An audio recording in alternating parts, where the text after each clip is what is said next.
Tyrone Guthrie, because again, his roots would have been 19th century. His teachers were from the 19th Yes. century. Again, breaking away, and an early rebel. I mean, somebody who was setting Shakespeare in periods that were not necessarily the ones that Shakespeare intended they be written for, and lovely original ideas of how to keep Shakespeare alive in the contemporary world of his.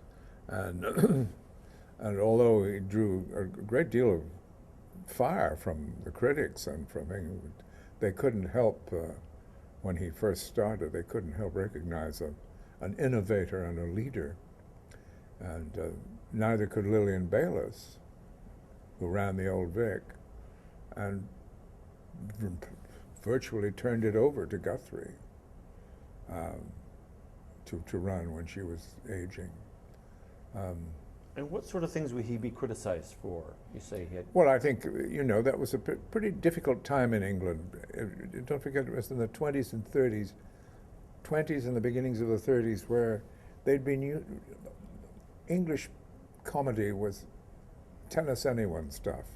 It was pretty lightweight. It was country houses and French windows and people zipping in and out. Only Noel Coward made them last forever, but most of the plays that were written were very lightweight and of the boulevard variety, and about as profound as tennis anyone, about as profound as that. So anybody coming onto the scene and doing Shakespeare and bringing that back into the theater, which he did, because language had certainly been forgotten for a long time. You had Balliol Holloway and you had all those sort of rather old-fashioned actors up at Stratford-upon-Avon during that period.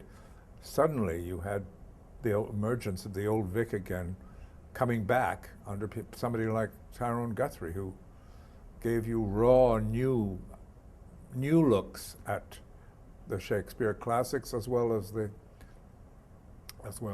morality plays and the plays of Marlowe and the whole Elizabethan sort of and Jacobean theater. He made very alive. Was he a kind director or a demanding director? Well, by the time he got to Stratford, which I always adore, everybody knows that story here in this country, how Tom Pattison raised enough money to send a telegram to London and to Ireland, and then he gets on the Tony Guthrie bicycles down to the local post office where the wire is waiting for him, and then there's a telephone call from Tom, and he says, "Will you come over 2,000 miles and start a festival for us? And I'm sorry to do this to you, but we need help." And Guthrie's only response was, "When do we start?"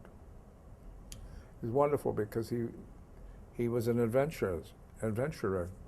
He loathed becoming fashionable. That was something he refused to do. And every time he had a big success, he was quite miserable because that would make him fashionable.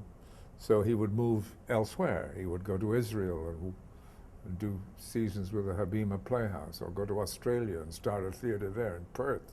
I mean, he was moving all over the world. Just as each time he became a huge success, he ran away from it and started something elsewhere.